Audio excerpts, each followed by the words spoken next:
नमस्कार विद्यार्थी मित्र हो, कशा आहात तुम्ही? सर्वजण मस्त असाल, मजेत असाल, कारण तुम्हाला सगळ्यांनाच माहित आहे एमएसटी सिटी इंजिनिअरिंग ऍडमिशन्सचे कॉलेजेस अलॉट झालेले आहेत आणि सगळ्यांच्या मनामध्ये खूप सगळे प्रश्न आहेत. या प्रश्नांचं उत्तर मात्र भेटत नाहीये. कारण का?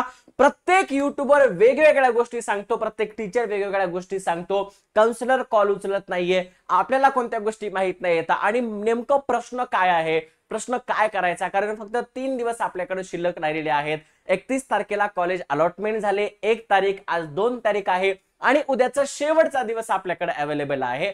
मात्र अशा सगळ्या गोष्टीमध्ये खूप सगळे प्रश्न तुमच्या मनामध्ये तयार झालेले आहेत. बघा, आपल्याकडे 3 प्रकारचे विद्यार्थी आहेत. पहिल्या प्रकारचे विद्यार्थी असे आहेत ज्यांना बेस्ट कॉलेज भेटला आहे, त्यांचं ड्रीम कॉलेज भेटलेलं आहे आणि त्यांना त्यांचं ते कॉलेज पाहिजे आहे. कॅप राऊंड 2 मध्ये त्यांना पार्टिसिपेट व्हायचं नाही. अशा विद्यार्थ्यांकरता सगळ्यात महत्वाचा मुद्दा सांगतो, बरोबर आहे. त्याच्यानंतर दुसरा विद्यार्थी, असा विद्यार्थी ज्याला कॉलेज अलॉट झालेला आहे परंतु त्याला कॉलेज ते हवं नाहीये, त्याला बेटरमेंट साठी जायचं आहे किंवा दुसऱ्या कॅप राऊंड मध्ये पार्टिसिपेट करायचं आहे. त्याच्यासाठी सुद्धा शुअर स्ट्रॅटेजी काय असणार आहे या व्हिडिओमध्ये सांगणार आहे. आणि तिसरा विद्यार्थी असा आहे ज्याला कॅप राऊंड 1 मध्ये कॉलेज अलॉट झालेलं नाहीये, त्यांना कॅप राऊंड मध्ये काय करायचं आहे, या सगळ्या गोष्टी आज आपण डिस्कशन करणार आहोत. जर व्हिडिओ चॅनलवर नवीन असाल तर चॅनलला सबस्क्राईब करा, व्हिडिओला लाईक करा आणि नोटिफिकेशनचं जे बटन आहे त्याला दाबा. कारण काउन्सिलिंगचा पिरियड चालू आहे. कोणताही इम्पॉर्टंट व्हिडिओ अपडेट तो तुमच्यापर्यंत सगळ्यात पहिल्यांदा पोहोचला पाहिजे, बरोबर आहे. बघा, आता आपण सुरुवात करूया अशा विद्यार्थ्यांसाठी ज्यांना कॉलेज भेटला आहे आणि त्यांच्या मनाजोगं ते कॉलेज आहे, त्यांना आवडलेलं आहे, त्यांची ब्रँच छान आहे आणि त्यांना त्याच कॉलेजमध्ये ऍडमिशन घ्यायचं आहे. तर सगळ्यात महत्वाचं त्यांनी काय करायचं आहे, त्यांनी सेल्फ व्हेरिफिकेशन करायचं आहे. आपण ज्या गोष्टीचं सीट आपल्याला भेटलेलं आहे, ज्या ब्रँच आपल्याला भेटला आहे, ज्या रिझर्वेशन मधून आपण सीट घेतलेला आहे, त्या सगळ्या गोष्टी सुरळीत आहेत का नाही याचं सेल्फ व्हेरिफिकेशन करायचं आहे. त्याच्यानंतर सीट ऍक्सेप्टन्स फी भरून तुमचं सीट ऍक्सेप्ट करायचं आहे. त्याच्यानंतर तुम्हाला अलॉटमेंट लेटर येईल आणि हे सगळे डॉक्युमेंट्स घेऊन तुम्हाला रिपोर्टिंग करायचं आहे तुमच्या इन्स्टिट्यूटला. बघा, उद्याचा दिवस आहे, आज शनिवार आहे, उद्या रविवार आहे आणि आतापर्यंत ज्यांना ऍडमिशन घ्यायचं आहे त्या पर्टिक्युलर कॉलेजमध्ये त्यांनी सेल्फ व्हेरिफिकेशन केलं असेल आणि त्यांनी सीट ऍक्सेप्ट केला असेल आणि आज किंवा उद्या तुम्ही तुमच्या कॉलेजला जाऊन तुम्ही तिथे पार्टिसिपेट करणार असाल किंवा तुम्ही तिथेच पोहोचणार असाल, बरोबर आहे. तुमच्याकरता खूप महत्वाचा वेळ आहे, हे लक्षात ठेवा.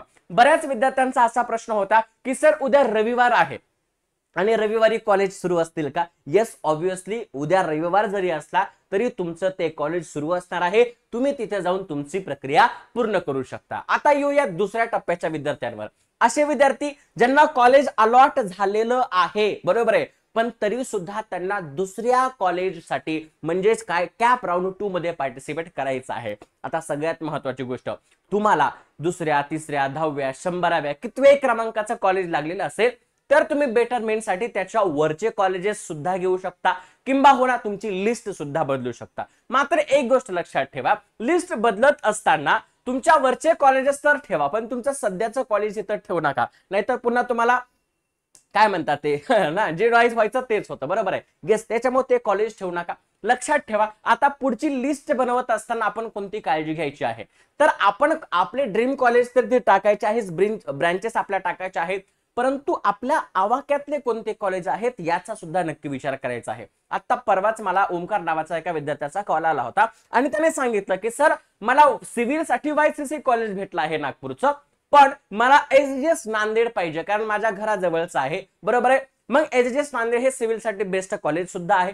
मग त्याच्यानंतर त्यानं कट ऑफ चेक केला. कट ऑफ चेक केल्याच्या नंतर लक्षात आलं की फक्त 2 विद्यार्थ्यांचा गॅप होता आणि 2 विद्यार्थ्यांचा गॅप असल्यामुळे त्याला ते कॉलेज भेटलं नाहीये. मग आता तो बेटरमेंट मध्ये जाऊ शकतो आणि त्या कॉलेजमध्ये पार्टिसिपेट करू शकतो. कारण का? आता तुमच्याकडे कट ऑफ लिस्ट आलेले आहेत. बघा, इन्स्टिट्यूट वाईज अलॉटमेंट लिस्ट सुद्धा आलेले आहेत. याच्या माध्यमातून तुम्ही काय करू शकता, त्या पर्टिक्युलर ब्रँचचं, त्या कॅटेगरीचं, कास्टचं जे काही कट ऑफ आहे हे बघू शकता आणि तुम्ही ते कॉलेज नंतर टाकू शकता. तसंच आपल्याकडं कॅप राऊंड 1 महाराष्ट्राचं कट ऑफ आणि ऑल इंडिया कट ऑफ सुद्धा आलेले आहेत. म्हणजे काय, branch wise, college wise cut off तुमच्याकडे आलेले आहेत आणि त्या अनुषंगाने तुम्ही तुमची लिस्ट बनवू शकता, बरोबर आहे. यस, लक्षात ठेवा, है ना. जर तुम्हाला सीट फ्रीज करायचं असेल, फ्रीज करू शकता. 2 दिवस तुमच्या, आजचा आणि उद्याचा दिवस तुमच्याकडे आहे.